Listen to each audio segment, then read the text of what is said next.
Hello everyone, welcome to the P1 program. This lecture is called P108.2.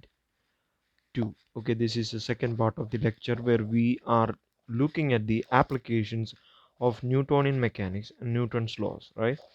So we are going to look at the applications. What are the applications with the different laws of Newton? So before going into the application level, I have to introduce some basic force laws, right? So there are some basic force laws in nature which you can use to manipulate the surroundings and to derive some finite quantities that are useful for you guys. So how to do that? Okay, let's first introduce the slightly complicated but very useful Hooke's law, right? So the first law is called the Hooke's law. So what does Hooke's law stands for and what does it tells us? Okay, what's the gain from that? So Hooke's law states that, okay, Hooke's law does this. Okay, if you have a rigid surface, right, a very rigid surface, and what are you going to do is that you have a spring. Okay, you have a spring like this, and you are going to attach a massive body in the end of the spring with mass m. And then what you are going to do is that you are going to now shift this position of m by pulling from this direction. By pulling in this direction, you are going to shift the mass to a new location. Say, okay, this is the new location of that mass. So now you have, what you have done is that you have shifted from this position, say x, some delta x distance, to the new position x bar, right? So that's what you have done. Now, understanding what is happening behind, right, you can say, maybe you can say that this direction can be taken as negative. We need to follow the sign convention and the coordinate axis, because if you fail to do that, all your problems will be wrong if you don't follow the exact sign convention. What goes left I am taking as negative, and what goes to the right I am taking it as positive. Okay, for all the rest of this problem. So this is the problem right here. Now I need to find out what is actually happening behind it, and how is going to be this mass behave, okay, with this spring there. Okay, so technically, if you want to physically understand, you can zoom in, right? So what you can do is that you can just zoom in to the system of this spring, and you can maybe find out, uh, you can, if you zoom in, you can find out a part of this system where you see, like, the spring can be enhanced large, and the spring will look something like this, right? So the part of the spring will look something like this. And if you zoom it again, right, if you zoom it again, and you will get a small fraction, a part of this structure, this whole structure, it will be consisting of atoms, atoms of spring, steel spring, then steel atoms. Steel is an alloy, it's a compound. Anyways, that those atomic scale, when you go to the atomic scale, you can see that when you stretch this string, this spring part, then what you are going to do is that what you're actually doing is you're forcing these bonds between these two atoms inside this steel spring to expand on either directions. So you're expanding the spring in such a way that the bond is being stretched, right? So this length, this expansion length, let's call it delta E, right? So these delta E, everywhere there is some delta E, okay, uniform stretching, right? So these delta E's adds up to, all the delta E will add up to the total distance it has been stretched. So that total distance was the stretched distance of the hole's mass, right? The mass has now been shifted by the under the expense of the stretching of this spring.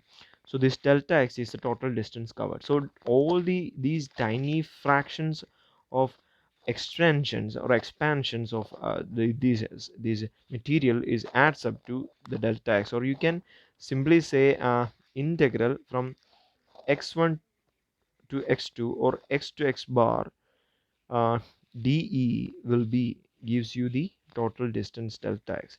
So that's a basic way of understanding what is happening, right? What now you can do is that, as you can clearly see, if you apply higher force, right? If you apply higher force to this mass, then this distance will increase, right? The spring will extend much further. If you apply higher force which is larger, F2 is greater than F1 and we have two forces, right?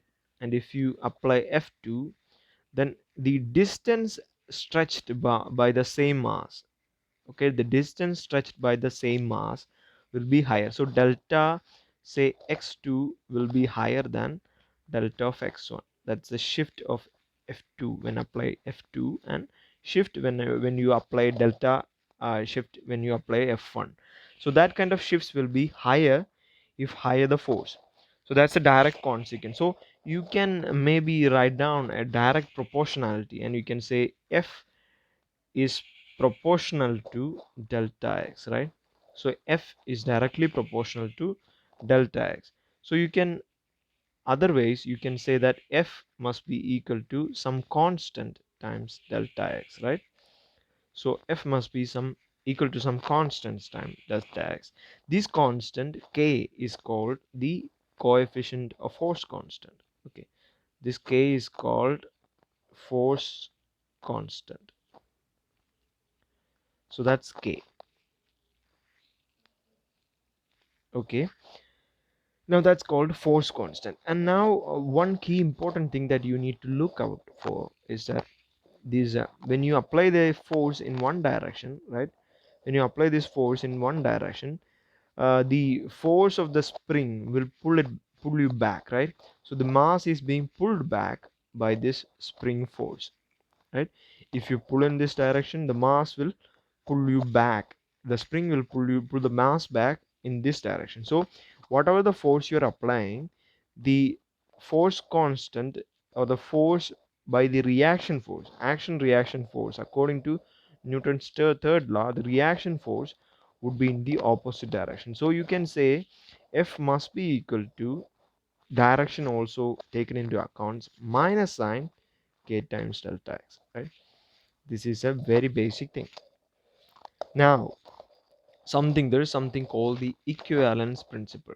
Okay, equivalence principle. So equivalence principle says that,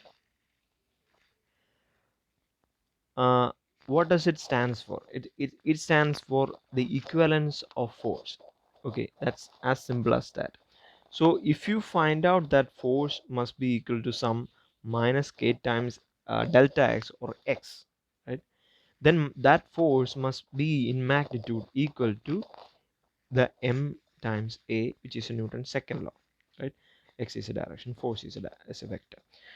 Well, what does it mean is that this mass which is under the influence of this force, the mass which is under the influence of force is going to accelerate. It is going to accelerate in this direction, and that acceleration, which is hardly measurable, it is hard to measure such accelerations, and this acceleration must be equal with this equivalence equation. So this acceleration is actually the acceleration of the mass under the influence of that force. So F is equal to minus kx must be equal to ma. That is a very basic principle that is easily understandable. Or you can say the a must be equal to minus k by m times x. Okay, I just rearranged that, right? Or you can simply say what we have done earlier, the a is just dv by dt, right? So dv by dt is just d square x by dt square, or x double dot, okay, whatever that is convenient for you guys. So that is equal to minus k by m x, right? So this is a very good equation, right? What does this equation stands for? Well, it stands for dx square by dt square. Okay, look at that. So it's a time rate of change of velocity, and it is the time rate of change of position. Okay, that is equal to some k by mx, that it gives you the position as a function of time, right? So let me explain it in a simple manner. If you have a mass and you are extending it under the influence of some force, then this mass is going to be at this position somehow, okay, under the influence of force. And this mass, after being released, okay, it will take, it will go back into this direction, right? So it will go back into this direction just like that, and then it starts to oscillate, right? You can imagine that. Okay, if you release that mass back into its equilibrium position, right, this is the starting position, you extended it to this far, say x distance, and now when you release it, it will go back, right? It will go backwards. So when it goes back, and it is going to reach back to the equilibrium position, back to the equilibrium position, and it is not going to stop there, because it is constantly being pulled down by this spring, and there is an acceleration. So the accelerating body will actually won't stop until the acceleration is dissipated. So right, this acceleration has to be dissipated, there must be some stopping force, inertia, the first law, right? So this body will continue its direction of motion, and the spring will compress, and the reverse of what has happened earlier. The bonds inside the spring atoms were being uh, elasticized or extended in the earlier part. Now these atoms are being compressed, right, compressed to the inside. So if that happens, if compression is going to happen, then this mass, this spring, okay, this spring, when it is being compressed like that, it will start to push back, and then it will move back, and it will oscillate. This mass is going to oscillate in either directions. That's what going to happen. So when that oscillation happens, right, when that oscillation happens, we need to find out where it will be in real time. Okay, that's an issue here. Okay, that's the main concern here. We need to find out exactly what position it is in after some time. So that's what we are going to do now. Okay, so what we are going to do now is that we are going to take back the equation, which is x double dot is equal to minus k by mx, right? So or dx square by dt square is equal to minus k by mx. And now what I'm going to do is that, so I'm going to write it down like this. So d square x by dt square is equal to minus k by mx. Okay, this is the equation. Now I need to solve this equation to find out x as a function of time. That's the hurdle here. It's not going to be easy, because I need to solve a second order differential equation. So instead of that, what I'm going to do is that I'm going to do a simple technique that I can think of, right?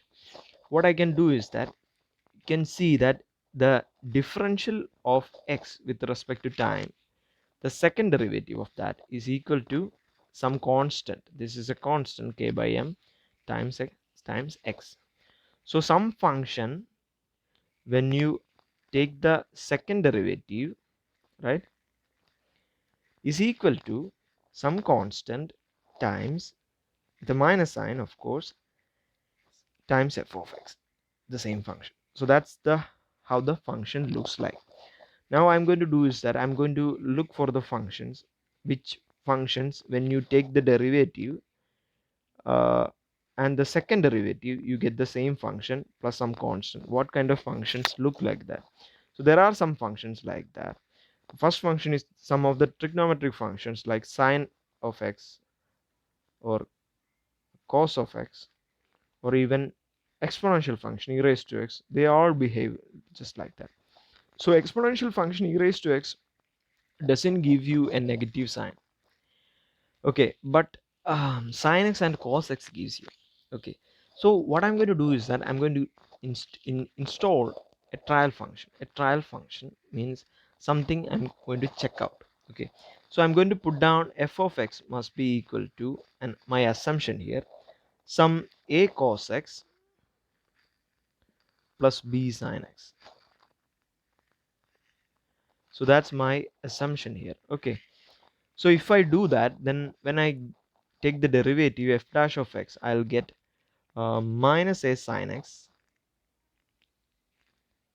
plus b uh, cos x, right? Okay, and when I take the second derivative, I'll get minus a cos x plus minus b sin x. Or you can simplify that and you can say that this is equal to minus of a cos x plus b sin x, right? I took the minus sign outside. Now a cos x plus b sin x is equal to f of x, right? So that's the same. So you can say this is equal to minus of f of x. So what we got is that f double dash of x is equal to minus of f of x.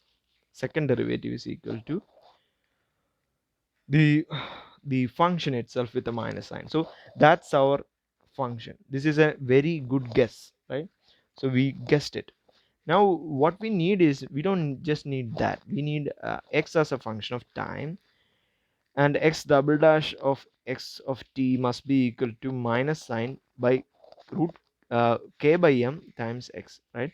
So that's what we want. So we are missing a k by m here, so I'm going to put down a k by m in this equation so that it will give you a k by m. So what I'm going to do is that I'm going to write down this equation just like that.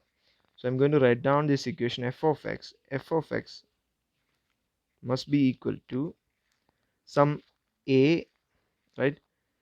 So it will look like a cos root of k by m x plus b sine square root of k by m x. Okay, I'm going to write it down like that.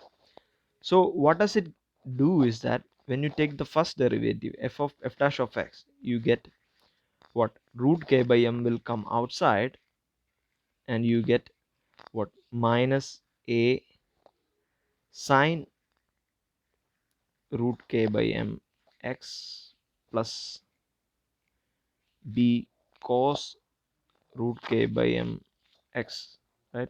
So that's what you get. And when you take the second derivative, you get k by m and the minus sign outside times a cos root k by m x plus b sine, sorry about that, sine root k by m x. That's what you get, right? So we got that this is equal to f of x. This is actually f of x, right? This f of x. So we got something that is does our job, right? This is the equation that do the job that we intended to. So we can now write this in our required form, right? Our required form was what, was x double dot, our equation was x double dot is equal to minus k by m x. So x will be some a as a function of time, a cos root k by m t plus b sine root k by m t, right? So that's our function that can give you that when you do your the second derivative x double dot, you get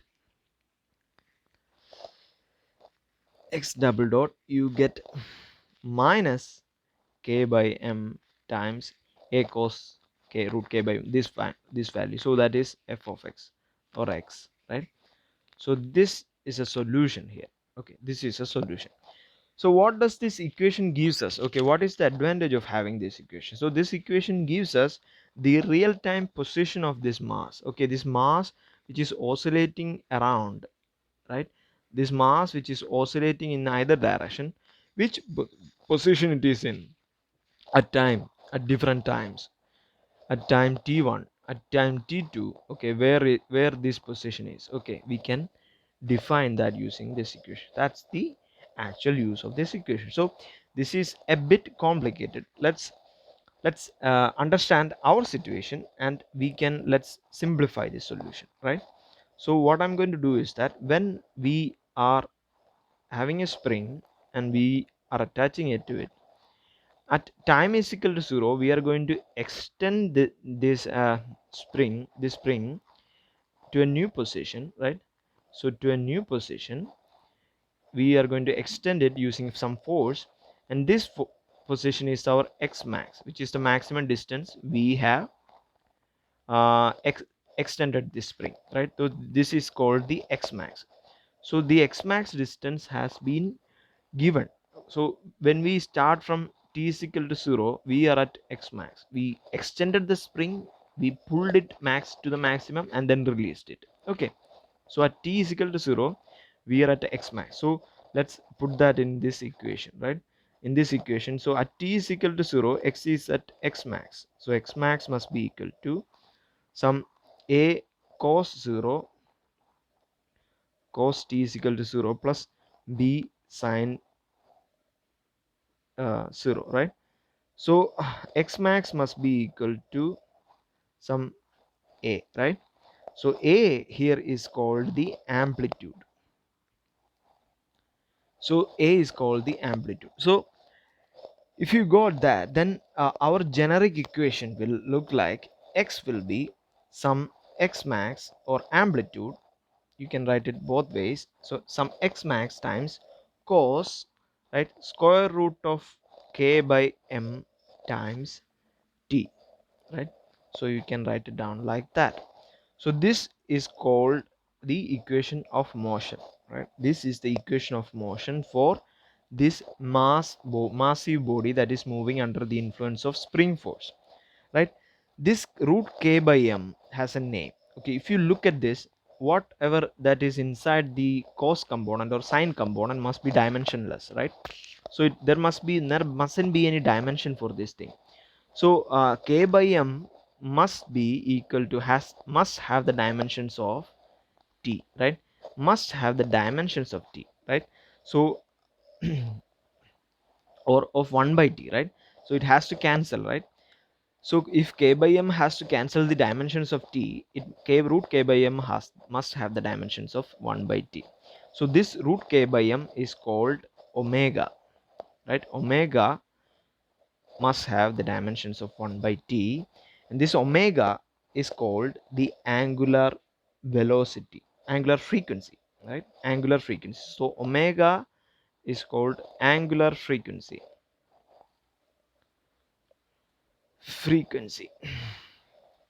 So what does this gives us? Root k by m. So this is a function that is adding on to this rotation. So angular frequency gives us when this mass is moving in to and fro motion, right? Moving like that, it is oscillating. Then how much, what number of times it oscillates? It oscillates like this, to and fro. Okay, how many number of times it oscillates in 1 second is equal to omega, which is omega f, omega angular frequency. This is different from the case when we had a rotating body and then there was some theta and we found out d theta by dt in the earlier lecture is equal to omega, which is omega v, which is angular velocity. Okay, it's the distance traveled across by the number of times it rotates around this circle in 1 second. That is omega v, right? So omega f is different. Omega f is different, which is the number of to and from motions. To and from motions that it can have, the massive body can have that. That's the equation, right? If you plot this equation, you get something like a cos curve, right? So it's a cos curve in time versus position axis, right? In the time versus position axis, it will looks like some cos component, which looks like this. Okay, it will oscillate like that. So that's the position versus time graph, and that's the position versus time component of this motion. This motion is called simple harmonic motion. This is called simple harmonic motion. Okay, so this is called the simple harmonic motion. This equation is called the simple harmonic motion equation. Okay, this is how you solve all kinds of simple harmonic motions. And there is one more thing, one more tiny bit of stuff before we close in. We remember that f must be equal to some minus kx, right? So f is equal to minus some minus kx. That means the slope of the graph, okay, it goes from say this body is moving from negative x max through the origin, right, to the positive x max, right? It's oscillating like that. So that's the condition here. So that's the force acting on this body. So if that's the case, then we can say that this force equation is having, you can see that if you draw f versus position graph, force versus position graph, what happens to the force uh, in to at different positions, right? So what happens is that it has a slope of minus k, right? So f by x is equal to minus k. That means it has a negative slope. F minus x is an f by x is a have minus k slope. That's why f by x is equal to minus k. So it has a negative slope of k, and so that's what is happening. So what happens is that at x equal to 0, here at the origin, this has no force, right? So f equal to 0 in this equation. So you can see the line will look like, the force curve will look like this. Negative slope force curve will look like that. So what does it tells you is that this force curve, what does it tells you is that, let's redraw this like that. Okay, through the origin. Okay, through the origin, sorry about that. Anyways, it goes to a maximum. This is the force, this is the position, right? This is negative x and this is negative f. So it goes to a maximum, that is x max, right? This is x max, and then comes back, right? Comes back to the negative x max. And what happens with the force is that it goes to a force maximum, f max, and then it goes to a negative f max. This force is called, negative f max is called the compression force, right? So it's a compression force, and this is called the expansion force of the spring.